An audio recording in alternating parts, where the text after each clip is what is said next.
brothers Wiss. The brothers Wiss, brothers Wiss. The brothers Wiss. The brothers. You're now listening to Greg. Is focusing on not just the software, but how we can help all our customers be successful. And so we have, we hired Jimmy, we hired Shane, we hired Gene somewhere. We got a whole bunch of Sonar people here. And what we've really been working towards over the last few months is figuring out how we can build a new piece of software that's going to help you be successful, but how we can also build a company that's going to help you be successful. And so one of the big groups that we're building now is this customer success team. And the point of that is that we help you succeed, you help us succeed, we share that information with everybody here, and we can help everybody grow. So let's take a look at Sonar V2 and how we're going to help do that. So here's some of the changes that we've had over time from V1 to V2. When we started V2 on May 4th, 2015, it was me and Devin, and we brought Jacob in a little later. And this is the team we have today, and I wanted to show you guys this so you can see the difference between what our starting point was to our current point. We now have 9 devs, Gene being one of them, 6 support techs, Jimmy's running our onboarding team, Georgette, who you guys all know. We get a round of applause for Georgette who organized this. If it wasn't for Georgette, this would have been a disaster. And rather than me telling everyone what to do, we have a bunch of people that disagree with me on most things, which is Glenn, Jimmy, Shane, Alex, and me at the bottom. I'll also disagree if you want me to. You'll do what? I'll also disagree with you. You always disagree, Mike. That's what you do. All right, the redesign. I'm going to show you guys some screenshots. It's the first time anyone's ever seen Sonar V2. If you hate it, please hold your criticism. If you love it, let's applaud. All right.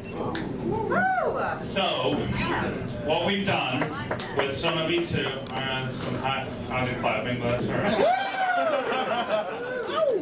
What we did with Sonar V2, with V1, we built the entire thing with 2 people. It was me and Devin. And we had to make a lot of pretty tough decisions, because unlike a lot of software companies that start in Silicon Valley and go get millions of dollars in funding, Glenn remortgaged his house. I cashed out my IRA.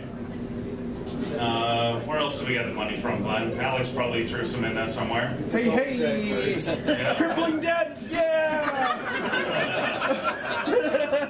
And so, you know, real talk, a lot of what we did to get Sonar V1 off the ground was making a lot of tough decisions about what we had to cut and what we had to do to cut corners and able to survive.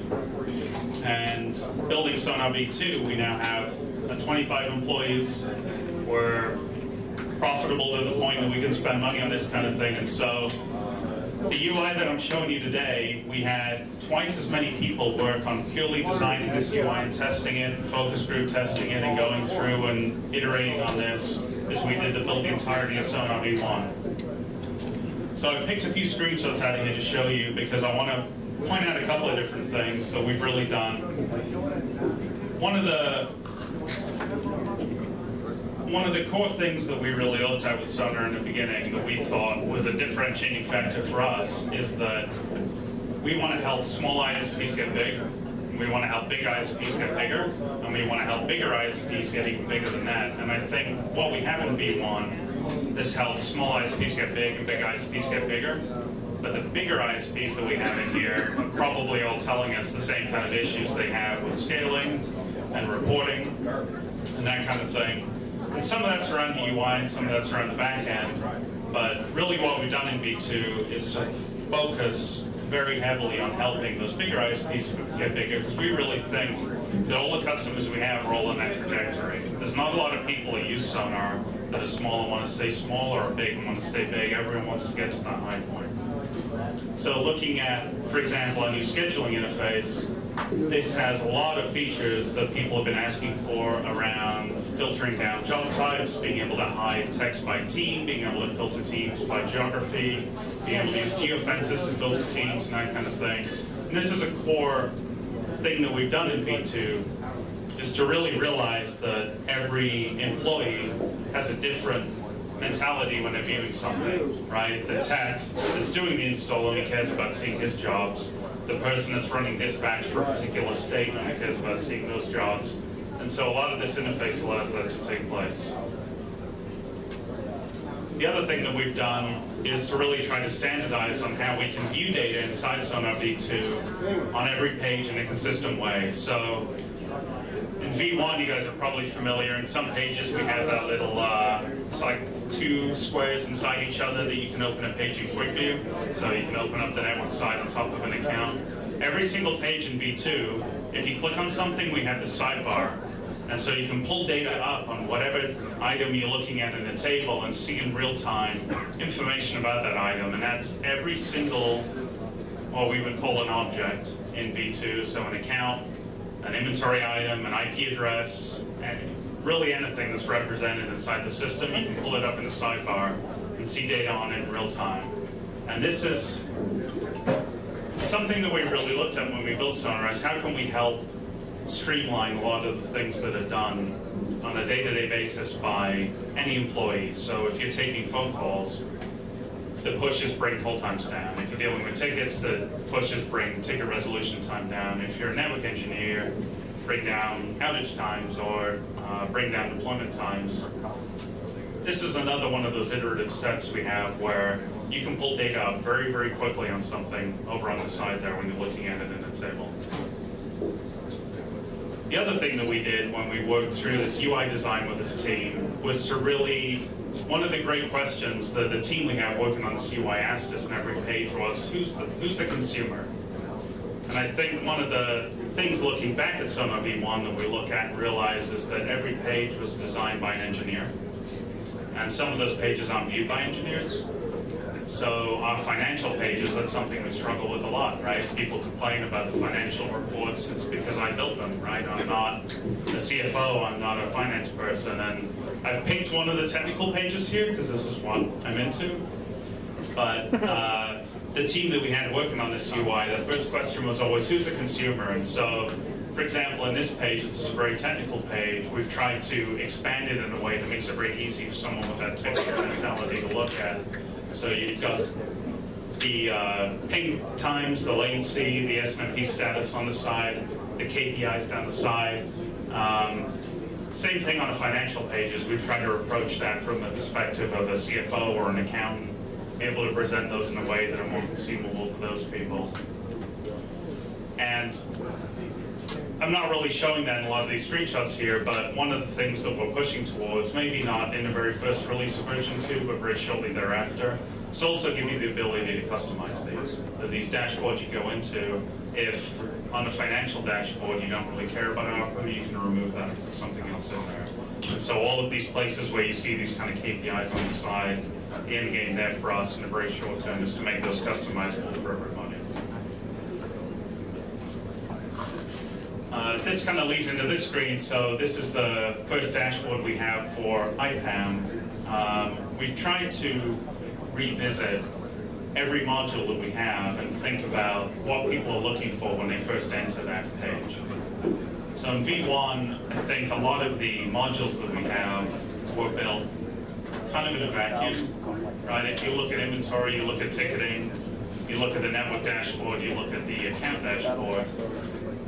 You know, I'm pretty proud of what we did in V1. I think we built some good stuff, but they're all very disparate, right? They're all, you can tell one was built 6 months before the other. We tried to really look at the initial entry point for all of these interfaces in V2 and think about what do people want to see when they first get into there. So an IPAM in V2, for example, was showing you what's the biggest unassigned contiguous address you have, what's the distribution of address usage you have, SuperNet's over on the side you can click through. And this flows through into that billing part, the ticketing part, and everything else that we have in Sonar V2. The final thing that we have that I'm pretty proud of that we've built is all of the search in V2. One of the big issues we have in V1 is a lot of the search is not very consistent. There's a lot of places where you can't search for what you can see. Sonar V2, part of the API we built, that I'm going to show you here in a minute, allows us to say in any interface that you look at in Sonar V2, if you can see it, you can search it. So if you're looking at an inventory page, You can search by the manufacturer, the model name, the MAC address, the serial number, who it's assigned to, I hit the wrong button, who it's assigned to, the address that it's assigned to, the inventory location, any of those kinds of things. And that flows through the entirety of the system. What's enabled us to do that is our new API, which is the coolest thing I think in V2. Maybe we'll bore the CFOs in the room, but the CTOs and the network guys, I think you're going to be excited about it. So, what underlies this new foundation for Sonar V2 is a Graphql API, and this was an invention by Facebook. So the status quo for the last 4 or 5 years, maybe longer than that, has been what's called a REST API, and that's what we have in Sonar V1, and that's what most people are used to. And in a REST API, what you see is that you can request, I want the data about account ID 1. And it says, okay, account ID 1, the name is one more, right? And say, okay, I want all the address information for account ID 1, that's another request. Okay, I'm sorry.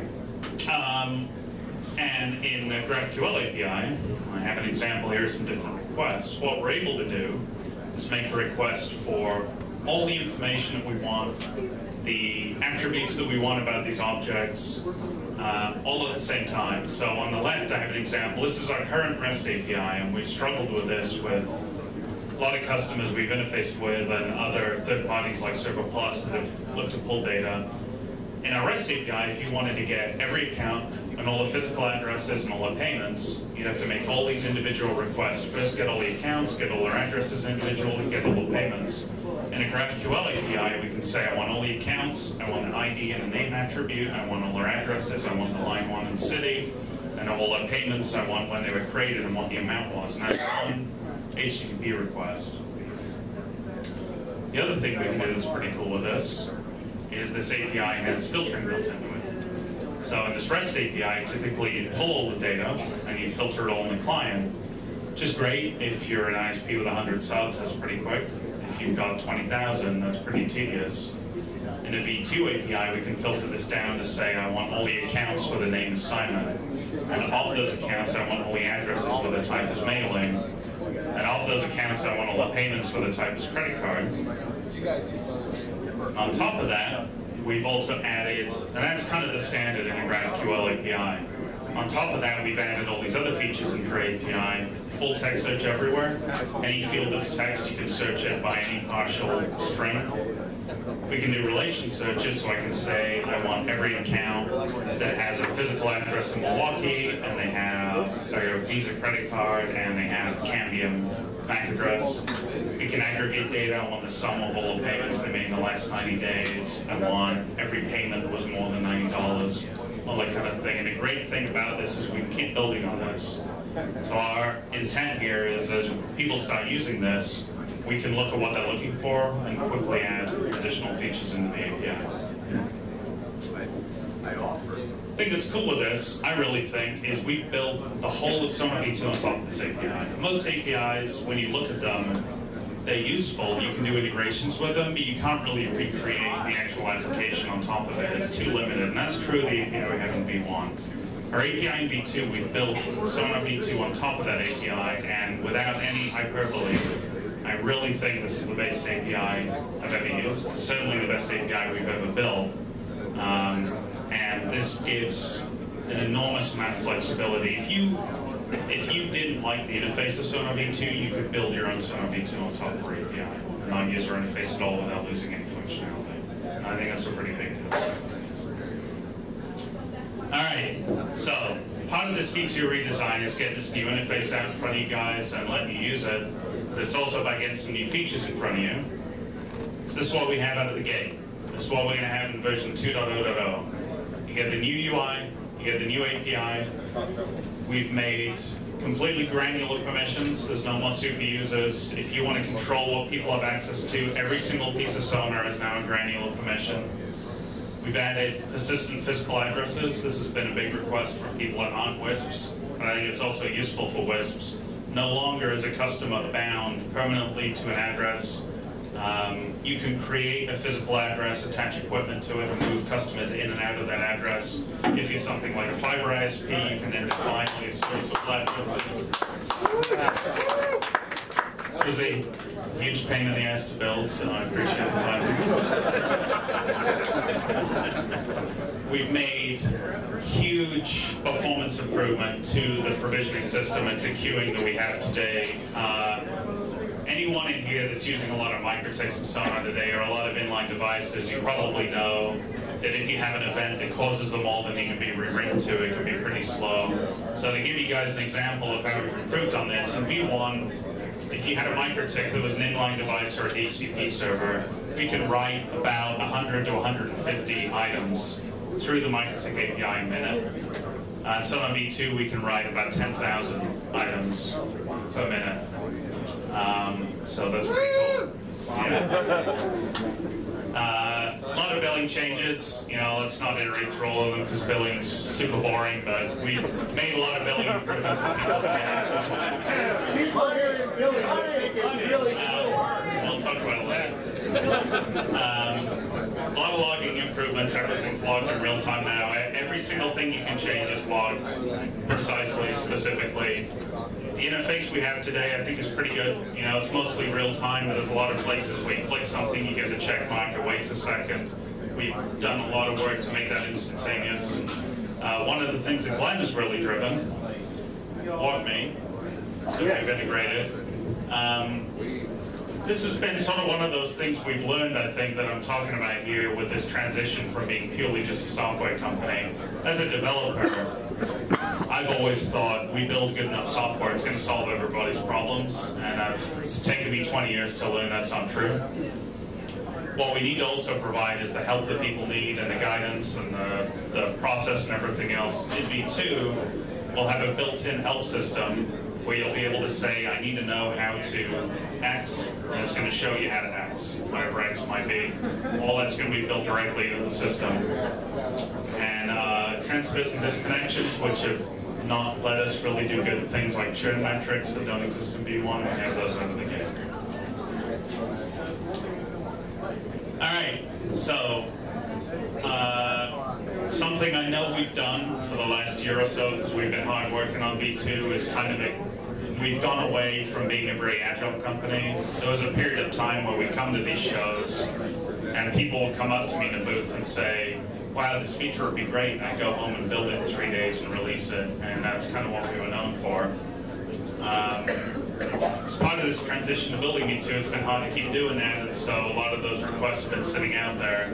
And so, in the short list, these are the things that we have coming that we're going to release as quickly as we can after V2's done. Time clock, some kind of quoting feature that we need to talk to all you guys about and see what you're looking for there, but that's coming.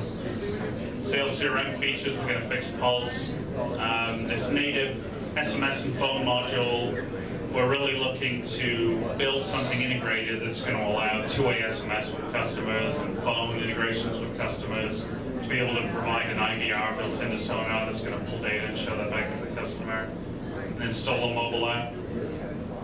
I know everyone's asked for that. We're going to do it, I promise, and more. We're not ready to talk about yet. This is our short list. And then post-release, well, really, it's been difficult for all of us, I think, to be in this position where people are frustrated about putting stuff into receptive and we're not working on it, asking for features and hearing it's coming in V2. That's our first priority. We're going to get back on top of all that stuff. We want to help you guys be successful. We're going to keep working on helping you refine your processes on top of the software and showing you how you can use Sonar V2 to continue to grow. No, that's a display for A release date, somewhere in 2023. Probably December, maybe a little earlier. We're shooting for June. No promises. That's So is that more statement on the product or when V7's coming out? Well, V7, if it comes out before June, then I'll... you guys pick something I have to do, like eat my hat or in your hat, something. I don't know. We're looking for testers now. We're getting close to having something usable. I don't think we're not quite ready to put it out publicly yet, but we're getting pretty close. So, if you are interested in being a tester for V2, well, you have to tell Georgette what we're looking for, what you're using for provisioning, who your payment processor is, company name, contact info. We're going to start slowly bringing people in so we can test this. So please form an orderly line or send her an email. What if you're not actually live yet? And I'm not going to take any questions because I know you guys will hold me here forever, but I'll be at the bar. And I have 1 drink tickets. Thank you. It's the Brothers Wisp. Let's take a ride through space on this mothership. Wireless networking. We talk about equipment and methodology, so sit back and start learning. Lighten up the tower so people can start searching. Shooting up the web in neighborhoods, net surfing. We got horrible jokes, we're loud and annoying, but we're informative facts, we're not disappointing. Just give us a listen, cause fun is the mission. I'm telling you, you don't know what you are missing. Ideas and some good comedy given. If you missed the show already, don't worry, you're forgiven.